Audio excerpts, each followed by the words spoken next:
Ça tourne en boucle comme BFM, t'existes plus comme REM. Tout est en grève comme RER, ça capte partout comme France Inter.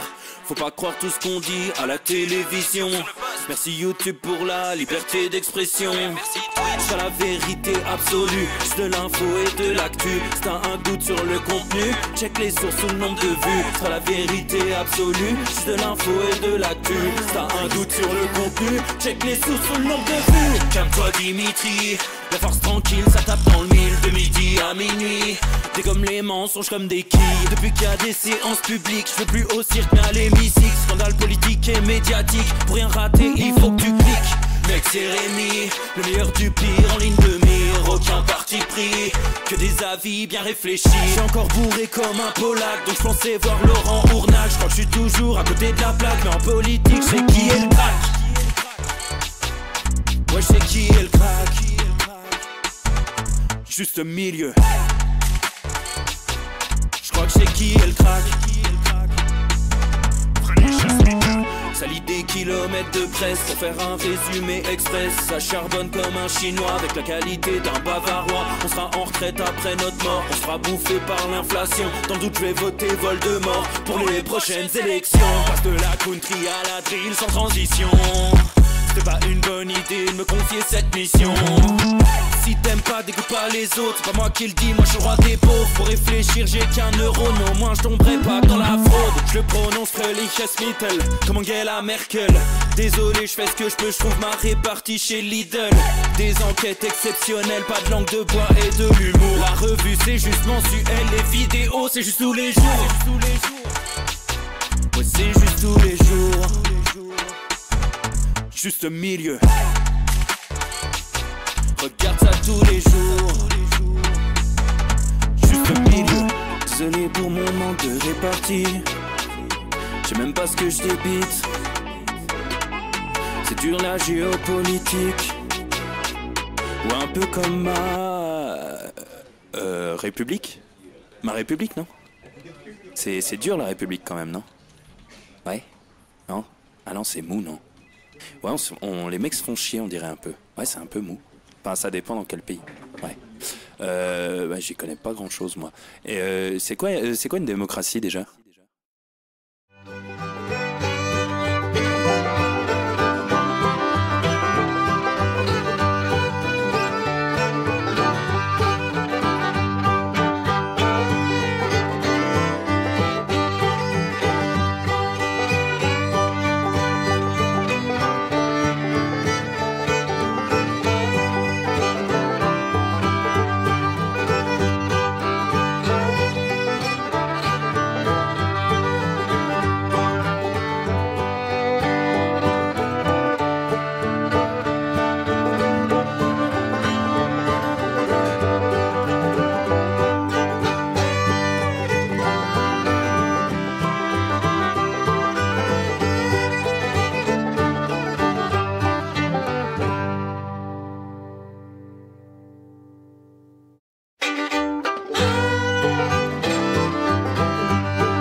Ça tourne en boucle comme BFM, t'existes plus comme REM. Tout est en grève comme RER, ça capte partout comme France Inter. Faut pas croire tout ce qu'on dit à la télévision. Merci YouTube pour la liberté d'expression. C'est la vérité absolue, c'est de l'info et de l'actu. Si t'as un doute sur le contenu, check les sources ou le nombre de vues. C'est la vérité absolue, c'est de l'info et de l'actu. Si t'as un doute sur le contenu, check les sources ou le nombre de vues. Calme-toi Dimitri, la force tranquille, ça tape dans le mille. De midi à minuit, dégomme les mensonges comme des quilles. Depuis qu'il y a des séances publiques, je veux plus au cirque mais à l'hémicycle. Scandale politique et médiatique, pour rien rater il faut que tu cliques. Mec c'est Rémi, le meilleur du pire en ligne de mire. pris, que des avis bien réfléchis. J'suis encore bourré comme un Polac, donc j'pensais voir Laurent Ournac. J'crois que j'suis toujours à côté de la plaque, mais en politique j'sais qui est le crack. Ouais, j'sais qui est le crack. Juste milieu. J'crois que j'sais qui est le crack. Ça lit des kilomètres de presse pour faire un résumé express. Ça charbonne comme un chinois avec la qualité d'un bavarois. On sera en retraite après notre mort, on sera bouffé par l'inflation. Dans le doute je vais voter Voldemort pour les prochaines élections. Passe de la country à la drill sans transition. C'était pas une bonne idée de me confier cette mission. Si t'aimes pas, dégoûte pas les autres. C'est pas moi qui le dis, moi je suis le roi des pauvres. Pour réfléchir, j'ai qu'un euro, mais au moins je tomberai pas dans la fraude. Je le prononce Fröhliches-Mittel, comme Angela Merkel. Désolé, je fais ce que je peux, je trouve ma répartie chez Lidl. Des enquêtes exceptionnelles, pas de langue de bois et de l'humour. La revue c'est juste mensuel, les vidéos c'est juste tous les jours. Ouais, c'est juste tous les jours. Juste milieu. Regarde ça tous les jours. Juste milieu. Désolé pour mon manque de répartie. Je sais même pas ce que je débite. C'est dur la géopolitique. Ou un peu comme ma... République. Ma République, non? C'est dur la République quand même, non? Ouais? Non? Ah non, c'est mou, non? Ouais, les mecs se font chier, on dirait un peu. Ouais, c'est un peu mou. Enfin, ça dépend dans quel pays. Ouais. Bah, j'y connais pas grand chose, moi. Et c'est quoi une démocratie déjà?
Ça tourne en boucle comme BFM, t'existes plus comme REM. Tout est en grève comme RER, ça capte partout comme France Inter. Faut pas croire tout ce qu'on dit à la télévision. Merci YouTube pour la liberté d'expression.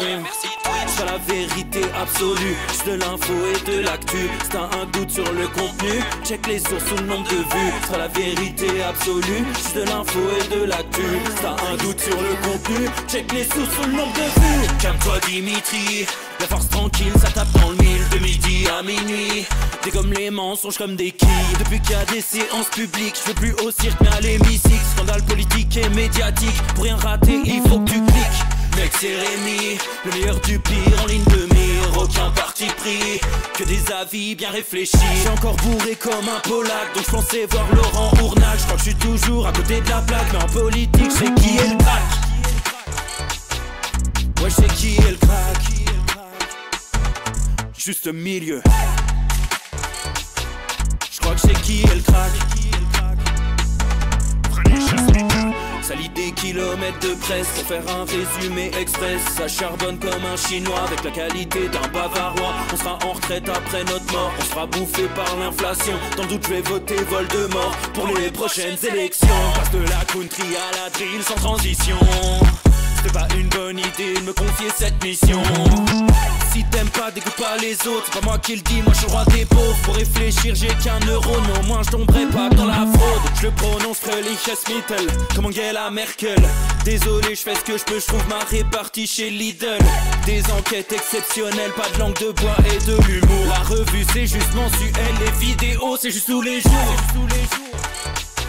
Ouais, c'est juste tous les... Eh bien le bonjour les affreux Jojo, bonjour et bienvenue pour ce Juste Bistrot les copains, il est l'heure, il est 16h30, un peu d'avance parce que c'est vendredi, voilà pour ceux qu'on suit le vendredi au bout d'un moment, on en a plein la besace, ça dégage et puis ce soir c'est Cinoche, voilà ça va manger le popcorn, ce soir c'est Civil War, je vais voir Civil War, j'ai envie de le voir et puis en plus je voulais vous faire un débrief, j'ai hâte de vous faire un petit débrief parce que Libération a dit que c'était de la merde, généralement ça me met sur la voie, ça me donne envie d'aller me faire une toile. Ah oui, voilà, c'est que du plaisir. Donc ce soir, c'est Civil War. Je décollerai vers 17h30, même pas. On est ensemble pour le plaisir, les copains. Alors c'est vrai, la question va être, est-ce qu'on va réussir à voir la différence entre Civil War et ce qui se passe en France ou ailleurs d'ailleurs, ça, on ne sait pas, mais bon, en tout cas, c'est Cinoche. Voilà, c'est le grand écran, c'est l'écran large, les amis. J'espère que vous, ça va, que vous avez la banane en cette fin de semaine où il fait froid. Hein.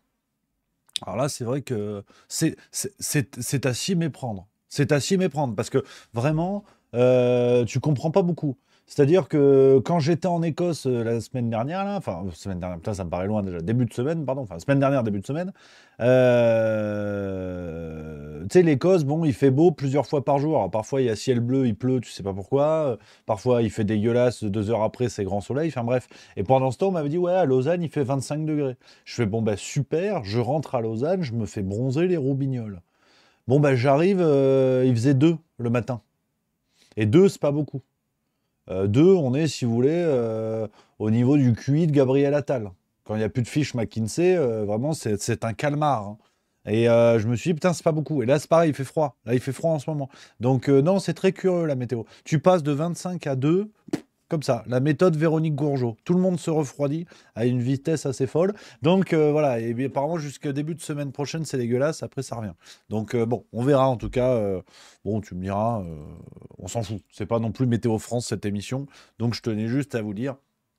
On comprend pas beaucoup. Il y a Tyler Alderson 35 qui dit pas besoin d'aller jusqu'en Écosse. La Bretagne, c'est rock'n'roll, effectivement. Ouais, alors la Bretagne, mais la Bretagne, ça nous gagne. Ça, je pense qu'il faut quand même le rappeler. Voilà, voilà les amis. J'espère donc que vous avez la banane aujourd'hui, une grosse journée. En plus, je vous avoue, je suis content d'être en week-end pour plein de raisons. Alors, je vous raconte un peu ma vie. Vous en battez sûrement les reins, mais. Demain, c'est l'anniversaire de mon camarade Pierrot, vous savez, avec qui je vais voir les matchs de rugby et tout. Donc demain, c'est la fête de mon pote, donc ça fait plaisir. Et on a quoi d'autre? On a le Cinoche ce soir, et qu'est-ce que je voulais vous dire? Ah oui, la surprise, évidemment les copains, la petite surprise, voilà, je vous le donne en avant-première, on fera la communication là-dessus la semaine prochaine, donc c'est la surprise, rien que pour vous. Vous êtes les premiers au monde worldwide à obtenir le lien vers la billetterie de notre date, une nouvelle date qui vient de s'ajouter du côté de roulement de tambour, tiens, dites dans le chat, allez, suspense, dites dans le chat, nouvelle date, dans quelle ville à votre avis? Je vous laisse le choix dans la date. La contrepétrie, c'est super, voilà. Alors, qui dit quoi? On a Rennes, Bordeaux, Paris, Montélimar, Genève, Dijon. Alors, Dijon, on y est déjà. On a le 12 et le 11 et le 12. On a déjà doublé à Dijon. Toulouse, Strasbourg, Rennes. Pour l'instant, vous ne l'avez pas. Saint-Étienne, non. New York, non, pas encore. Moutarde, ça se tente. Non, toujours pas. Brie-Comte-Robert, j'aimerais beaucoup, mais non. Bouzou, les Trois Galoches, ça c'est rigolo. Cannes, on n'est pas loin du tout. Hervé Rault nous dit Cannes, c'est vraiment pas loin de Cannes. C'est Fréjus, voilà, les amis du sud de la France, ce sera Fréjus le 11 juillet à 20h30 au Vox, salle Le Vox à Fréjus, les amis. Je vous mets le lien dans le chat, voilà, j'en mets plein, je floude le chat. N'hésitez pas, voilà, la billetterie vient à peine d'ouvrir, on n'a même pas fait la com. C'est vraiment la surprise, c'est du tout nouveau. Ça a été validé hier, donc direction Fréjus, le sud de la France, plein juillet. On se fait pas chier quand même. Hein. Ah, on se fait pas chier. Donc je veux dire, si vous êtes de vacances dans le coin, c'est une bonne idée. Parce que si tu habites, je sais pas, à Rennes, si tu habites à Roubaix, tu vas en vacances pas loin de Fréjus, bim, en juillet, il y a qui? Le pangolin à chemise bleue. Donc c'est quand même une bonne idée. Et je serai bronzé, hein. Je serai bronzé à ce moment-là. Donc je peux te dire que je vais en faire sauter de la gaine, hein. Je suis beau gosse quand je suis bronzé. Je suis entre comment il s'appelle, Banderas, Antonio Banderas et Jean-Pierre Foucault. Un truc comme ça environ. C'est pas mal. Non, non, vraiment, c'est pas mal. Vous allez voir, c'est assez bluffant. Donc ce sera Fréjus. Voilà, ce sera Fréjus, les amis. Lien dans le chat pour ceux qui veulent d'ores et déjà prendre leur place. 228 places. Au total, c'est 248. On en a bloqué une petite part pour l'endroit où on joue, le théâtre. C'est un cinéma qui fait aussi des spectacles de théâtre. Ça, c'est chouette. Et donc, on a 228 officiels ouvertes sur notre billetterie en ligne. Donc, n'attendez pas. N'attendez pas, les amis. Voilà, ça fait plaisir. Voilà, voilà, les copains. Pour la bonne nouvelle du jour, c'est que du plaisir. On se régale. J'ai hâte. Le 4 mai, hein, le 4 mai se rapproche gentiment. Ça me fait plaisir. Voilà, voilà les amis, voilà les fanzouz, voilà, hein, comme dirait Cyril Hanouna. Stratus 13 qui dit tu fais pas le festival d'Avignon? Non, ça n'est absolument pas prévu pour l'instant. Non, pas vraiment. Dark Diox 76 qui dit tu passes quand en Normandie? Normandie, Bretagne, on est en discussion pour des dates. Là, on va peut-être signer très bientôt pour Brest. Je vous tiens au courant, les amis. Ça va le faire. À quand la fac de Lille, nous dit ça raccroche, c'est pas mal. Ouais. Ah, moi, je pense que je serai aussi interdit, ça on verra, mais bon, c'est vrai que.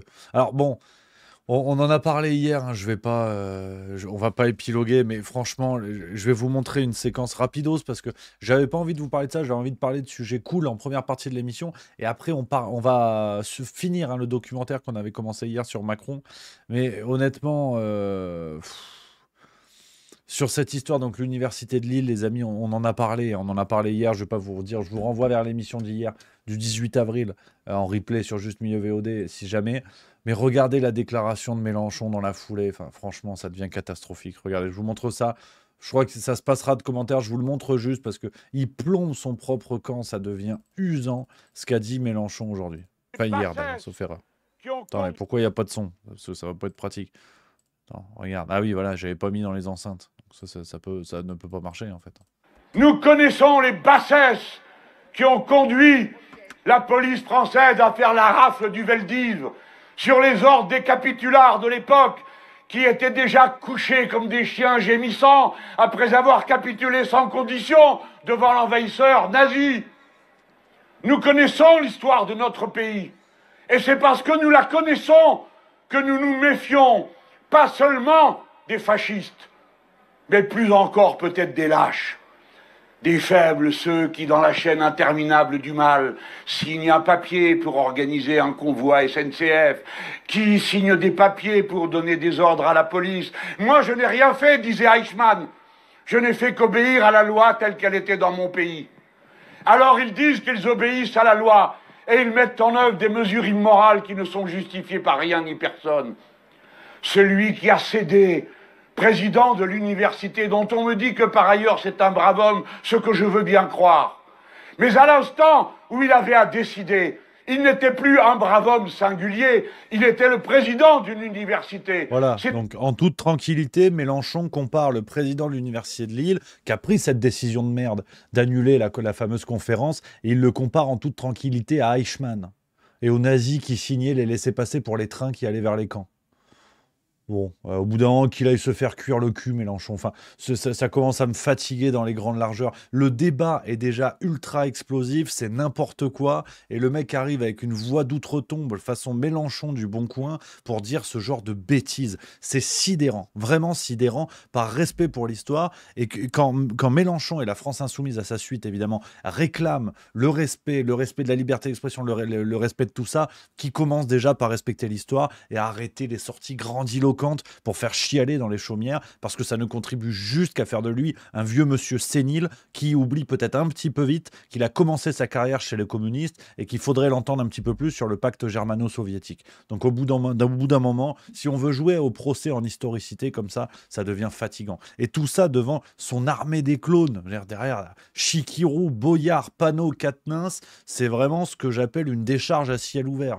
Sur le plan symbolique, hein. J'attaque pas les personnes, j'attaque les actes. Chez Kérou, il y a tout un reportage. Quatennens, demandons à sa femme. Boyard, vous savez ce que j'en pense. Ça suffit, quoi. Franchement, ça suffit. Et puis, Tout ça, pour conclure, on développera dans la farce tranquille du prochain épisode. Je suis en train de commencer à bosser là-dessus.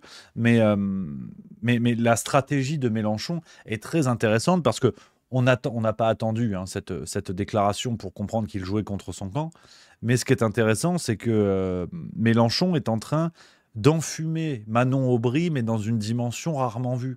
C'est-à-dire que Manon Aubry, tête de liste aux européennes de la France Insoumise. D'ailleurs, je finis ce truc-là et j'en appelle aux amis de la France Insoumise qui sont qui regardent l'émission aujourd'hui. N'hésitez pas à réagir dans le chat, dire ce que vous en pensez. Que tout le monde réagisse évidemment. Mais les copains de la France Insoumise, savoir ce que vous pensez de ce truc-là que je vais vous dire. Parce que donc Manon Aubry, tête de liste aux européennes, on le sait, Manon Aubry incarne la ligne pro-UE de la France Insoumise. C'est quand même une ex-d'Oxfam qui a appartenu au grand monde des ONG avec toutes les errances que l'on connaît. Et donc, ça n'est pas vraiment la ligne de Mélenchon et ses plus fidèles cadres, à savoir Quatennens et Corbière. Et donc, ce que je trouve intéressant, c'est que avec l'histoire de Rima Hamas, donc le Rima, oh le lapsus à la con, oh, excusez-moi, non, c'est Rima Hassan, excusez-moi. Oh le lapsus, je m'excuse, vraiment lapsus de merde. Pardon.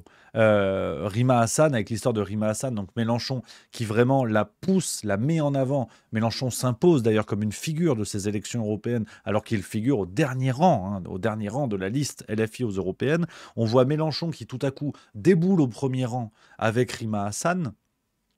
Et qui, non, vraiment, je m'excuse pour les lapsus, c'était pas du tout une volonté de faire un bon mot ou quoi que ce soit, c'est vraiment une bêtise, vraiment, pardon, ma langue a fourché. Donc voilà, Mélenchon se met tout seul au premier plan, cette histoire de conférence à Lille, c'est lui et Rima Hassan, qu'on soit bien d'accord. Et donc, il enterre par la même occasion Manon Aubry, qui a quand même accessoirement tête de liste aux européennes, donc s'il y en a une qui doit parler, c'est elle, et Mélenchon enterre complètement Aubry, la fait passer au second plan, et je pense sincèrement qu'en fait, il est en train de piéger une cadre de son propre parti, parce que en imposant une figure qui n'est pas tête de liste aux européennes, qui n'est pas dans les toutes premières places, si, mais qui n'est pas tête de liste aux européennes, qui n'est pas celle que l'on devrait entendre en priorité. Il y a Nico Geekak dans le chat, j'arrive. Mélenchon, en faisant ça, il reprend la main en fait sur la campagne européenne, parce que la ligne de Manon Aubry n'est pas celle de Mélenchon, et j'ai vraiment l'impression qu'on a un petit piège qui est tendu à Manon Aubry, qui se fait gentiment enterrer, qui se fait remplacer. Donc Mélenchon est en train, sous couvert de censure, de Eichmann, de je sais pas quoi, Mélenchon est en train de faire péter, de faire capoter en fait la campagne de Aubry, parce que ça devient une campagne pour ou contre la Palestine finalement, ce qui n'est pas du tout l'idée initiale de Manon Aubry. Et je crois que Mélenchon est en train de mettre un tapis de bombe sous la campagne d'Aubry, il est en train de la pilonner, comme ça Aubry va s'écrouler, tout le monde dira vous voyez elle est nulle, elle a fait un score bidon, et Mélenchon va pouvoir reprendre la main sur le parti. Donc je pense sincèrement qu'il est en train de cramer quelqu'un de son propre parti. Dites ce que vous en pensez les copains, et surtout les soutiens de la France Insoumise, d'avoir votre point de vue là-dessus. Il y a mon Nico Geek 4, alors je sais pas si c'est une vanne ou si c'est sérieux, qui dit Rémi, je vois bien que le programme de la France Insoumise t'intrigue, tu en parles énormément, mais il va falloir te rendre à l'évidence. C'est le seul parti qui tient la route, tu le sais au fond. Alors je suis complètement d'accord avec toi. Effectivement, je fais un mea culpa, je l'avoue. La France Insoumise est le seul parti qui tient la route pour aller le plus vite possible dans le mur. Ça, je suis d'accord. Ça, c'est vrai. Mais voilà, je ne sais pas ce que vous en pensez. Sarah Crush qui nous dit on vote pour un parti et pour une vision, pas pour un homme. Ma sensibilité, la France Insoumise. Alors, je respecte ta sensibilité, chère Sarah, et je la partage de manière générale. Par contre, c'est un peu dur quand on voit ce que fait Mélenchon avec la France Insoumise. Tu dois passer des petites nuits en ce moment. Si tu votes pas pour un homme, je sais pas alors si tu arrives à voter pour la France Insoumise. Mais parce que bon, c'est quand même le leader maximo, comme on dit Mélenchon. Il est tout content de s'imposer comme ça. Donc ouais. Alors après, Escolo Fensru qui dit on n'entend plus parler de Corbière et Garrido. Pareil, je pense que Corbière et Garrido sortiront du bois avec une liste concurrente. Sur la même ligne, mais une liste concurrente. Affaire à suivre, mais je les vois bien faire un petit coup de Trafalgar comme ça. Affaire à suivre. Donc, on continue les copains avec, ça c'est voilà, quelques petites séquences pêle-mêle avant de continuer notre vidéo d'hier. En même temps, le temps passe à une vitesse folle qu'on s'amuse avec vous. Ouais, on aura le temps. Je voulais vous montrer une séquence que j'adore parce que la surprise, je vous donne rendez-vous. J'ai tout fini aujourd'hui. C'était une vidéo, je crois que c'est la vidéo avec montage et tout la plus longue que j'ai faite de la chaîne Juste Milieu. En tout cas, on n'est pas loin du compte. Vidéo sur Michel Onfray dimanche. Ça y est, c'est fini, je vous l'avais promis. Il y en a marre, c'est la fin des haricots. Michel Onfray, crépuscule d'une girouette. Rendez-vous dimanche à 18 h sur la chaîne YouTube de Juste Milieu. J'espère que vous serez nombreux, les amis, parce que là, j'en ai mis plein la tronche. Là, j'en ai marre. Là, vraiment, j'en ai marre. Donc là, on est parti. Là, on est parti sur le rendez-vous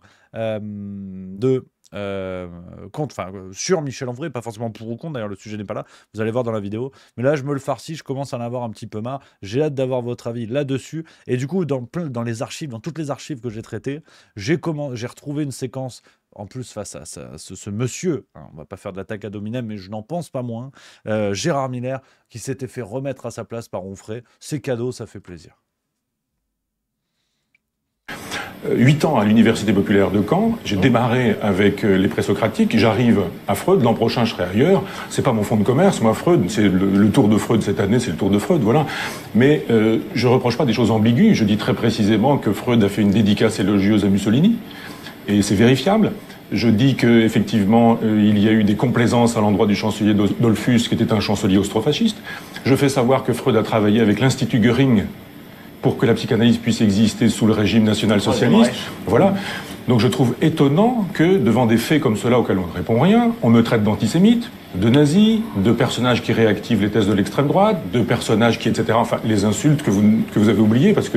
Oui, il y en a d'autres. Non, d'abord, je vais peut-être vous dire mon sentiment, moi, parce que je vous dirais franchement que moi, ça n'a soulevé, je l'ai lu votre livre, ni colère, ni indignation. Premier point. Bravo. Ça a plutôt... Voilà, mais il faut que vous acceptiez aussi ce que ça a soulevé chez moi, c'est-à-dire plutôt l'amusement. Enfin, j'espère que vous prendrez ça pour un compliment, puisque vous savez peut-être que depuis un certain nombre d'années, je travaille avec Laurent Ruquier. J'ai trouvé ce livre très amusant. Et je dois dire que, par exemple, l'image si caricaturale que vous donnez de Freud fait que le portrait tracé d'Éric Besson par Stéphane Guillon apparaît comme une image d'Épinal. Il sera avec nous tout à l'heure. Il sera avec vous tout à l'heure. Une caricature, la dédicace à Mussolini, non, une caricature, je veux dire le soutien à Dollfuss. Donc je vais répondre à un ou deux des points, puisqu'il y en a beaucoup. Non, mais, enfin, pour présenter la chose aux téléspectateurs, c'est vrai que vous finissez par tracer un portrait de Freud, sympathisant fasciste, homophobe, sautant sa belle-sœur, pervers, intéressé par l'argent. Attendez, je vais peut-être essayer de répondre, juste une seconde. Et que... Cocaïnomane.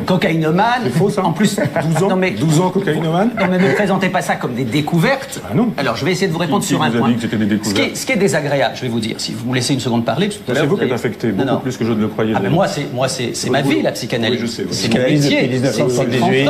C'est 30 ans de ma vie. Métier, oui. Donc, et c'est des dizaines et des dizaines de patients. C'est 15 ans à l'hôpital psychiatrique. Donc, écoutez une seconde ce que je vais vous dire. Bien sûr.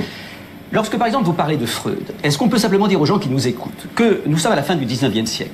Freud est un médecin, un psychiatre, sans doute un bourgeois, sans doute un type qui pense à sa carrière, pas moins d'ailleurs, pas plus que vous.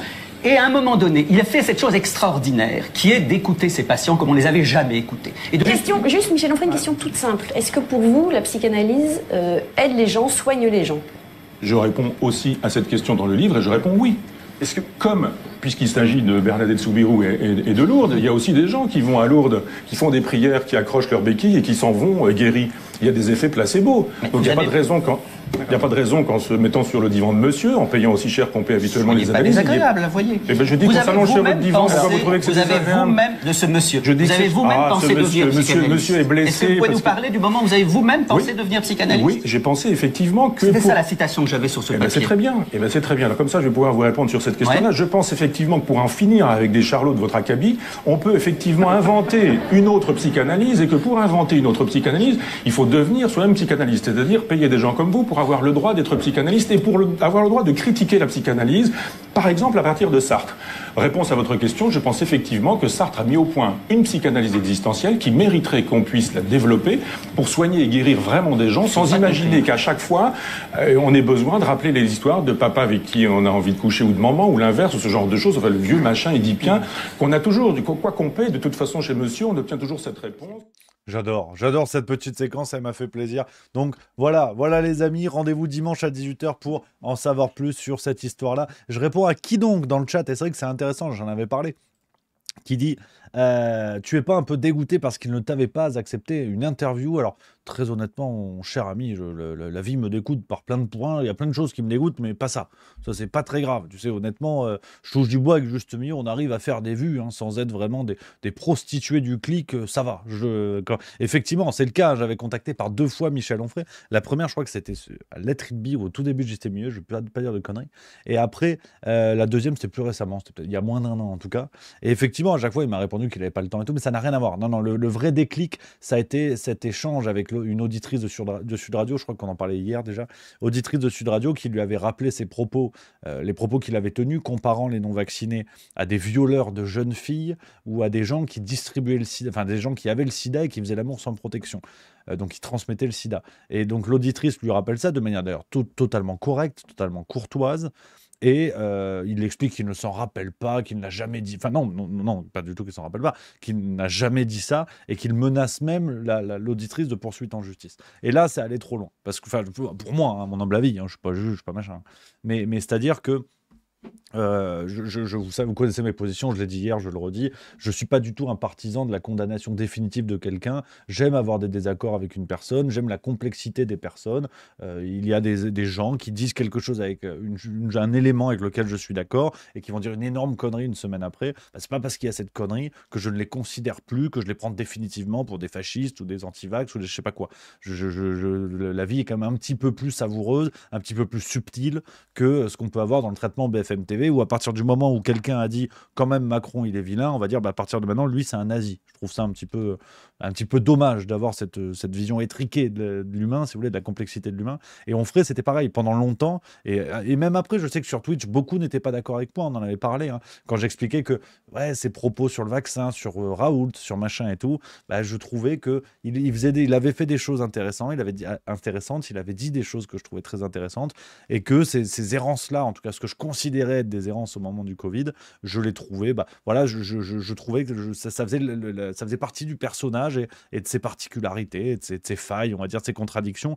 Mais là, en jouant peut-être, comment dire, honnêtement, le fait d'être persuadé de ne jamais avoir dit ça, mais de passer le cap en plus de la menace, du renversement de la menace, et après il dit que cette femme dit n'importe quoi et compagnie, vraiment il la méprise pour un philosophe, défenseur des petites gens, qui est le premier à aller vérifier les détails des machins, des bidules sur la vie des uns et des autres. Honnêtement, j'ai trouvé que ça passait un cap, si vous voulez, où l'édifice était branlant et ça contribuait à secouer l'édifice. Parce qu'on arrivait à un cap où, si Onfray déboulonne Onfray, il peut faire un livre de 500 pages. Ce qu'il a fait sur Freud, ce qu'il a fait sur Sartre... Si Onfray fait la même chose sur Onfray, aujourd'hui, il a un livre de 500 pages. Et je trouve ça dommage. Donc, c'est ce que j'ai essayé de faire. Je n'ai pas son temps pour faire un livre de 500 pages sur les contradictions d'Onfray. Je l'ai fait en vidéo. Donc, rendez-vous dimanche. Voilà, les amis, ce que je voulais vous dire. Il y a un philanthrope que j'embrasse, que je salue, qui dit « T'as vu, je suis resté calme sur Mélenchon, Rémi. » Oh, ça fait plaisir. Mais oui, c'est ce qu'on aime. C'est ce que j'aime dans le Juste Bistrot, c'est d'avoir des gens qui ne sont pas d'accord. Sinon, si on est tous d'accord, on fait quoi? La République en marche. Ça n'a aucun sens. Donc, voilà, les amis. Et en parlant de ça, la transition est toute trouvée, on est bon, on est des professionnels. On continue avec la suite du documentaire d'hier. Emmanuel Macron est-il un agent double? Exemple symbolique et caricatural de ce qu'est notre président de la République. Je vous rappelle le contexte, on est sur un documentaire d'Off Investigation, chaîne exceptionnelle que je vous invite à regarder et à laquelle je vous invite à vous abonner sur YouTube. Et il faisait un reportage autour de cette histoire du rachat du monde, dans lequel Emmanuel Macron n'était encore que banquier d'affaires chez Rothschild, et une affaire dans laquelle il a joué un rôle assez trouble. On va parler de ça, mais avant que j'oublie, parce que je l'ai mis dans le titre, je vais absolument vous en parler, un article que j'ai lu ce matin dans Le Parisien, j'ai cru que j'allais m'arracher un testicule, je vais pas vous mentir. Vegan jusque dans les jeux vidéo. Ouais, c'est dans Le Parisien du jour. On nous explique, lorsque l'on est gamer et défenseur de la cause animale, faut-il pousser la cohérence jusqu'à s'interdire de maltraiter des bêtes virtuelles? La question divise. C'est Le Parisien, parce que généralement, ce genre de conneries, c'est Libération. C'est ce que je me suis dit. Et j'ai commencé à lire l'article, dont je me suis dit, effectivement, là, on a franchi un cap. Hein, je vous lis le début. « Je suis toujours vegan, même dans mes games. Chloé, 29 ans, reste fidèle à elle-même quand elle se plonge dans les jeux vidéo. Serveuse dans un restaurant omnivore, la jeune femme respecte les choix des autres, mais se refuse à endosser le rôle du bourreau. Quitte à se compliquer la tâche, dans Rimworld, les ennemis arrivent parfois à dos de cheval ou de sanglier. Je m'arrange toujours pour qu'ils soient obligés de descendre de leur mentir pour épargner la pauvre bête.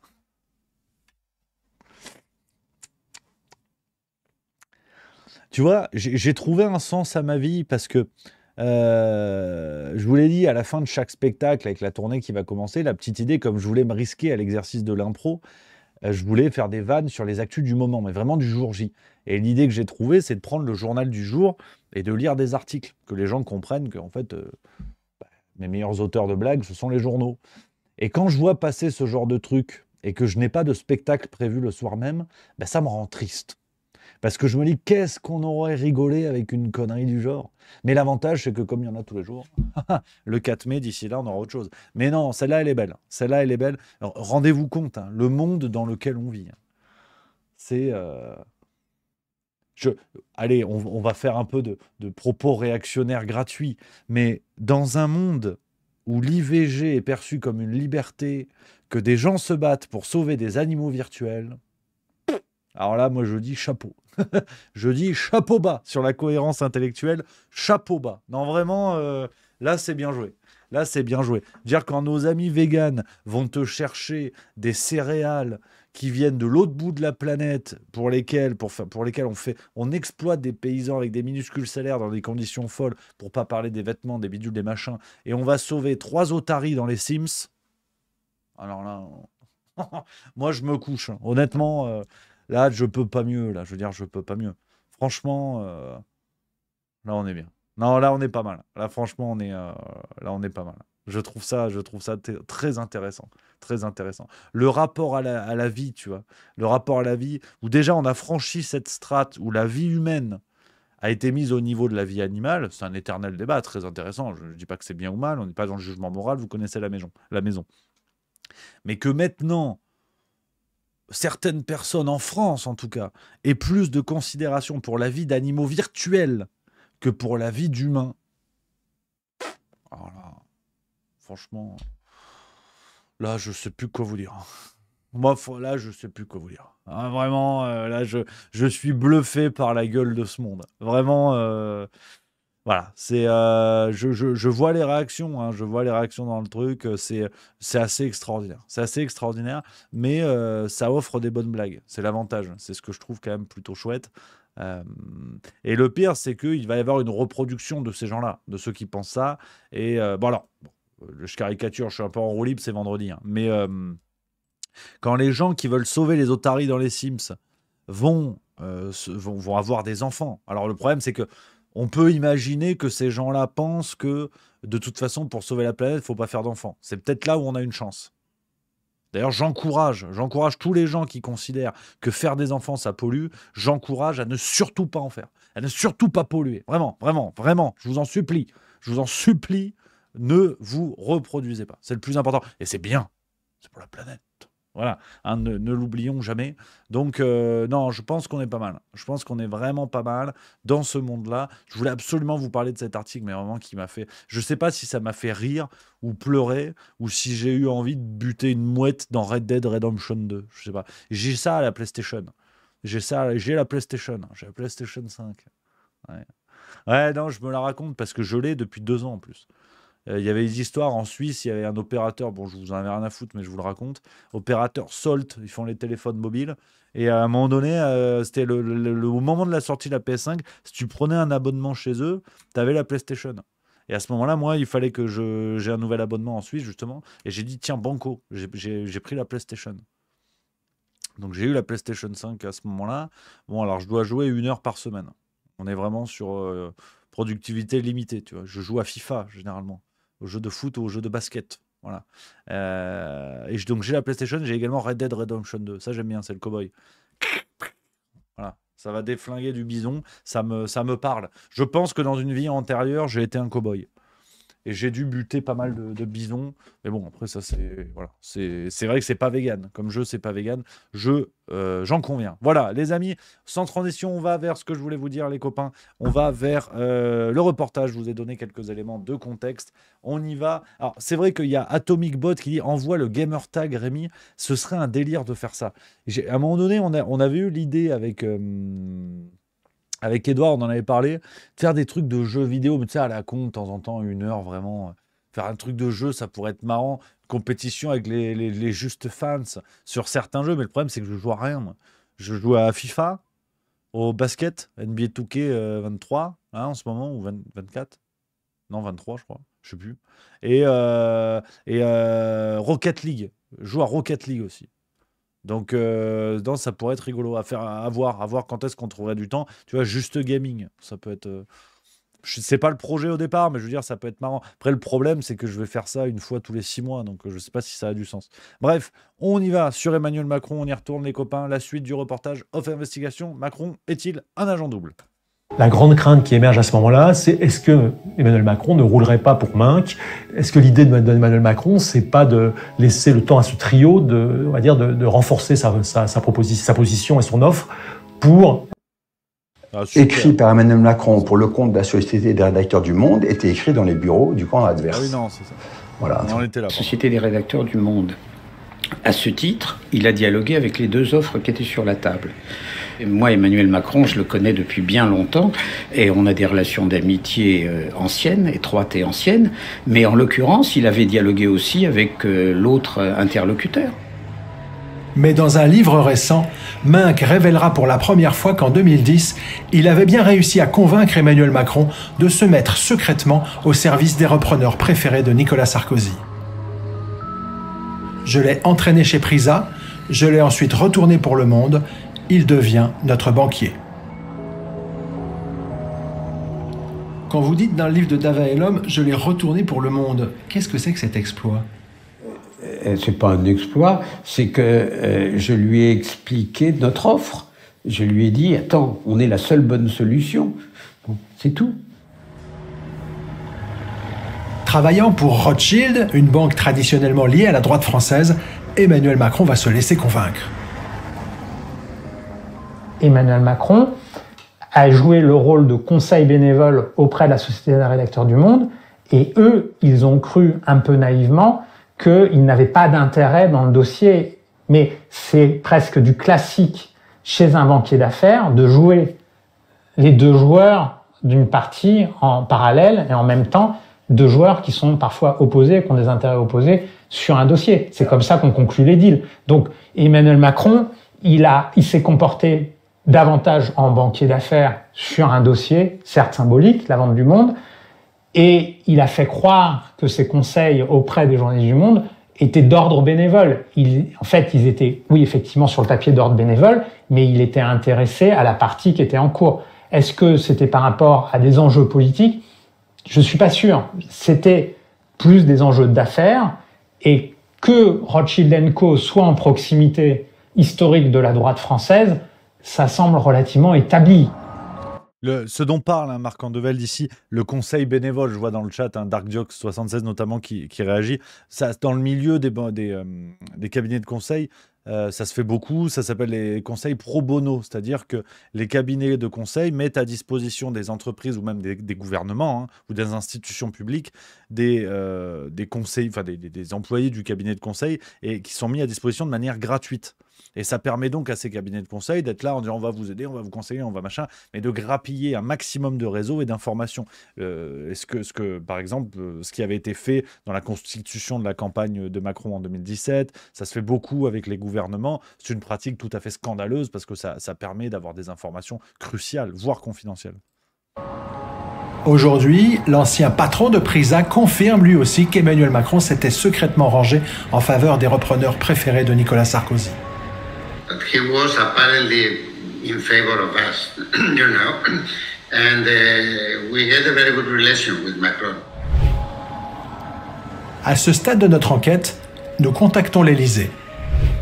Je vous appelle parce que j'ai envoyé un email le 12 octobre Et j'ai pas eu de réponse et on voudrait savoir quel rôle a joué Emmanuel Macron et est-ce qu'il reconnaît avoir joué un double jeu dans l'affaire de recapitalisation du Monde sur laquelle je travaille actuellement.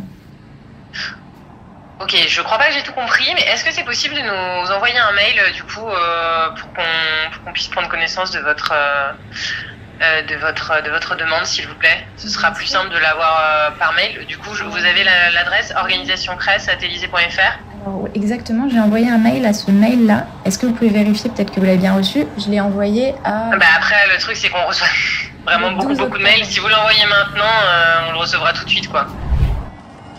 4 mois après avoir envoyé un second email, nous n'avions reçu aucune réponse de la présidence de la République. Retour en 2010. À l'approche de la date fatidique de dépôt des offres, depuis son bureau de l'Élysée, Nicolas Sarkozy va remettre un coup de pression au directeur du Monde pour qu'il accepte l'offre Perdriel-Prisa. Sinon, le président menace de bloquer des aides publiques à l'imprimerie du journal, un dossier industriel qui menace le sauvetage du groupe. Si Seniès devient propriétaire du Monde, il ne faudra pas compter sur l'argent du contribuable pour le dossier industriel. Ces pressions de l'Élysée vont faire scandale dans la presse. Jusqu'à Londres et New York.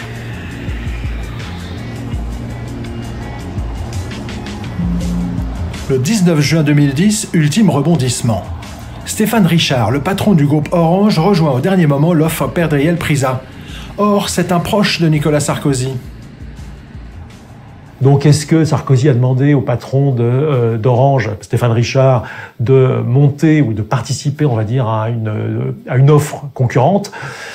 Richard le démentira, mais il y a cette incertitude qui subsiste encore aujourd'hui. Quant à Emmanuel Macron, en se mettant secrètement au service des repreneurs préférés de Nicolas Sarkozy, il aurait cherché à étendre ses réseaux et son influence politique. Il va se mettre du côté d'Alain Minc, parce qu'Alain Minc, c'est un peu encore une espèce de faiseur de roi à l'époque, très bien connecté, plutôt marqué à droite, mais aussi très bien connecté à gauche, et ça fait partie des troubles du personnage, et en se mettant du côté de Minc, en fait, il s'assure à la fois finalement un certain poids dans la négociation médiatique, et puis un poids politique futur. Ça montre les subterfuges qui peuvent être utilisés pour faire main basse sur la presse, dans des intérêts qui sont radicalement contraires à ce que les citoyens auxquels ils peuvent prétendre, une presse libre, une presse indépendante, loin des connivences d'affaires, des jeux d'influence. Voilà, c'est ça ce que cette anecdote révèle.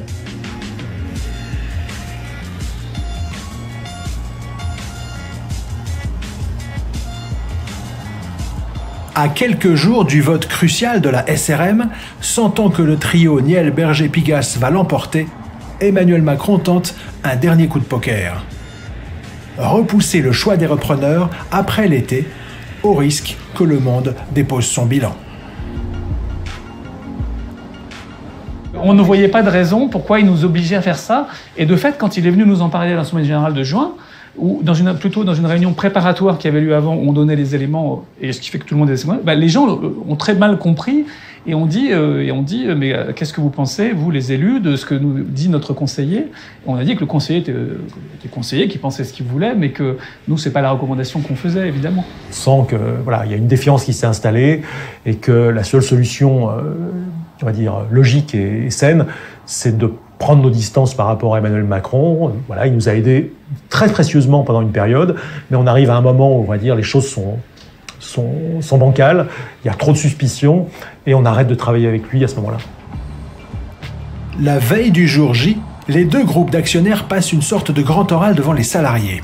Les deux trios étaient venus devant les salariés du Monde, dans l'auditorium du Monde à l'époque, et franchement, il n'y avait pas photo. Il y avait un trio, Berger, Niel, Pigasse, qui avait très envie du Monde, qui a répondu très intelligemment aux questions, et notamment une question sur l'indépendance éditoriale et sur les contenus. Et Xavier Niel a eu l'intelligence à ce moment-là de dire à la rédaction Mais ça, c'est votre travail, c'est pas le nôtre. Nous, on n'est pas journalistes. Les contenus, ça sera vous. Évidemment, c'est ce qu'attendaient les journalistes comme discours. Et à côté de ça, vous avez un deuxième trio dont on sent qu'il est complètement bancal. Et devant les salariés du Monde, d'ailleurs, deux des membres du trio, Claude Perdriel et Juan Luis Cebrián, le patron de Prisa, se contredisent sur l'hypothèse d'une parution du Monde le matin. Ils affichent leur divergence devant la rédaction du Monde et devant les salariés du Monde qui se disent « Mais qu'est-ce que c'est que ce trio qui ne s'est même pas mis d'accord sur un élément important de politique industrielle ?» Le jour du vote, plus de 300 journalistes des différents titres du groupe se prononcent à 90% en faveur de Niel, Berger et Pigasse. On a eu des garanties fortes de leur part, notamment une minorité de blocage qui est accordée aux actionnaires historiques, qui feront que nous pensons que nous avons aujourd'hui des verrous, des garde-fous, qui permettront d'assurer l'indépendance éditoriale de nos titres, c'est-à-dire Le Monde, Télérama, Courrier International et La Vie. En cet été 2010, le groupe Le Monde est donc sauvé. Durant toute cette affaire, pour ne pas que la SRM soupçonne son double jeu, Emmanuel Macron avait toujours pris soin de ne pas apparaître en compagnie d'Alain Minc, dont les bureaux se situent avenue Georges V à Paris. Le 2 septembre, lors d'un rendez-vous à la banque Rothschild, il va d'ailleurs se rabibocher avec Gilles Van Cott et Adrien de Tricorno. En gros, on se réconcilie parce qu'en gros, il nous dit « Ouais, mais vous avez eu raison, faites ce que vous voulez, moi je voulais faire encore mieux, mais bon, c'est pas mal. » L'histoire aurait pu s'arrêter là. Mais le lendemain, 3 septembre, une rencontre inattendue va confondre le jeune banquier d'affaires.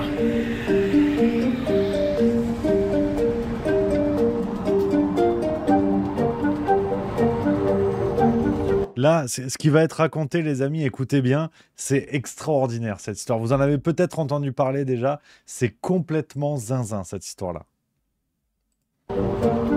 Ce jour-là, Tricorno et Van Cott sortent d'un rendez-vous qui se tenait par hasard dans l'immeuble abritant les bureaux d'Alain Minc.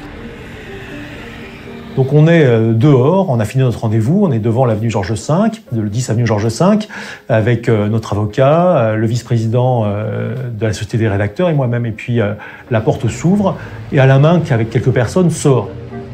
Adrien de Tricorno, le vice-président de la Société des rédacteurs du Monde, nous dit « J'ai une hallucination, je viens de voir Emmanuel ». Je suis surpris de voir très rapidement qu'il visiblement discute quelques instants avec Alain Minc, qui a l'air étonné qu'il ne vienne pas. Et du coup, Alain Minc referme la porte. Moi, l'impression que j'ai eue, c'est qu'il m'avait vu, qu'il nous avait vus et qu'il s'était caché.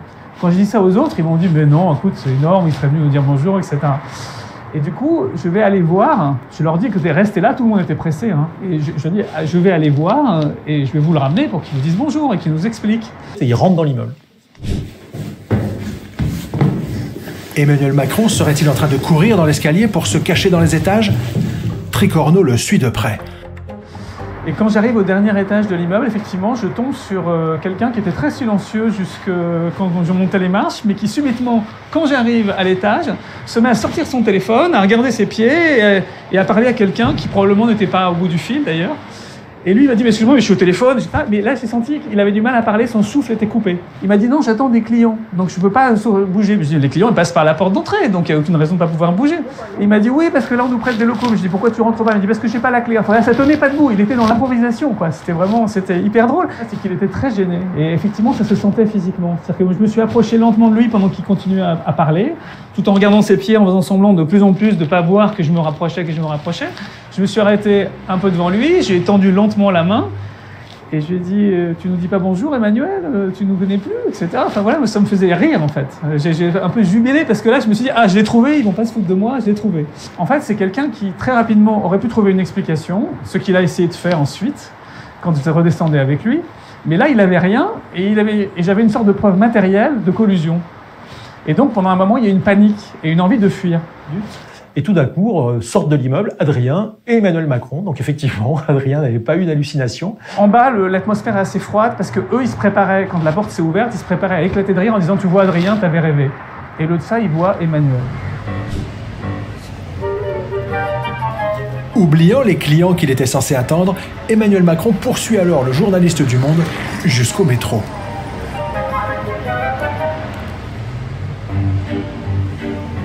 Et il me raccompagne à pied alors que je lui demande rien. Je lui dis, mais attends, mais tu devais pas voir tes clients? Il me dit, non, non, mais je vais les annuler. On a qu'à déjeuner dans une brasserie. Il faut qu'on remette les choses au point. Je lui dis, il n'y a rien à remettre au point. Je sais ce que je voulais savoir. Donc maintenant, j'ai plus besoin de savoir d'autres choses. J'avais encore descendu quelques marches du métro qu'il a fait une dernière tentative pour me dire « Adrien, j'aime beaucoup ce que tu fais comme journaliste au Monde Économie. » C'est d'ailleurs la première fois qu'il me disait ça et j'en doute énormément. « J'aime beaucoup tes idées. Je prépare, il m'en avait jamais parlé avant, le programme pour la primaire socialiste de François Hollande. Rejoins ce petit groupe, tu nous feras des notes, je te ferai rentrer, etc. parce que tu as des idées super. » Je dis « Écoute, mes idées super sont publiées, elles sont donc publiques. Donc vous avez qu'à les prendre et si elles vous plaisent, tant mieux. Vous n'avez qu'à citer le Monde Économie. » Jusqu'à cet épilogue tragicomique, Gilles Van Cott n'avait jamais voulu croire à une trahison d'Emmanuel Macron. Et moi, j'étais plutôt de ceux qui disaient « Mais non, vous voyez le mal partout. Oui, il voit peut-être Minc, mais ça ne veut pas dire qu'il roule pour Minc, etc. » Et c'est vrai que cet épisode m'a un peu refroidi. Et j'avais envoyé un SMS en disant « Effectivement, si Emmanuel Macron roule pour Minc, c'est à désespérer de l'humanité. » Et du coup, quelques minutes plus tard, il me mettra un texto mettant « Tant pis pour l'humanité ». C'est-à-dire qu'il venait de comprendre, alors il me restait tout le temps « Mais non, Adrien, t'inquiète pas, etc. » Il venait de comprendre quoi? Il venait de comprendre qu'il nous avait trahis aussi, quoi. Voilà. Et que dans cette histoire, bon, voilà, mais la politique ou les affaires, c'est souvent des histoires de trahison. Celle-là n'est pas un délit, mais qui nous avait trahis, effectivement. Il le voyait alors qu'il prétendait être indépendant et nous dire tout. Et il ne nous disait pas tout, simplement. Pour Alain Minc, Emmanuel Macron n'a pas à rougir. Son comportement de 2010 fait tout simplement partie du job de banquier d'affaires. Un banquier d'affaires doit être intelligent, souple, rapide, et s'il peut être en plus charmant, parce que c'est quand même un métier de pute, c'est une qualité, et il les avait toutes, et il a merveilleusement réussi. 5 ans plus tard, l'ancien mentor d'Emmanuel Macron va même plus loin. Et ce que j'ai dit sur France 2, j'ai dit c'est une excellente préparation à la politique qui est aussi un métier de pute. 2 ans après ce mémorable double jeu, Emmanuel Macron devenait secrétaire général adjoint de l'Élysée, puis ministre de l'économie, et enfin, président de la République. Voilà pour cette histoire incroyable. Alors je vous renvoie vers la chaîne, je le redis, de Off Investigation, pour vous dire sur un épisode certes symbolique, qui peut sembler anecdotique, mais je crois qui en dit long sur le personnage et qui en dit long sur ce système, sur, on va dire, sur, sur ce qui a été hissé par, par ce système en place. C'est assez sidérant, assez extraordinaire. Voilà qui est Emmanuel Macron, une ancienne pute, pour reprendre les mots d'Alain Minc. C'est bien sûr pas moi qui dis ça, de par le fait d'avoir exercer un métier de pute. Voilà, je reprends les propos d'Alain Minc, bien évidemment, jamais je ne dirais ça de moi-même. Voilà les amis, sur la fin de ce documentaire, ce que je peux vous dire, c'est assez zinzin, cette histoire-là. Elle me fait rire à chaque fois. Voilà les copains, ce qu'on pouvait se dire. Alors, on continue encore un petit peu, on est ensemble, on se régale. Moi, je trouve, attends, on est bien. Non, franchement, on est bien. Et j'ai eu une idée saugrenue, je vous le dis tout de suite, parce que je prépare déjà un petit peu la semaine prochaine ce qu'on va faire de beau. On va s'amuser, on va bricoler. La semaine prochaine, j'ai envie de faire du React. Je viens d'avoir cette idée. Je sens que ça va vous plaire, en plus. Parce que moi, je suis un humaniste et en ce moment, je me sens un peu... tu sais, à chaque fois, parler de... quand même, t'imagines... Brigitte Macron, la Russie, Israël et tout, je me sens un petit peu par moments complotiste.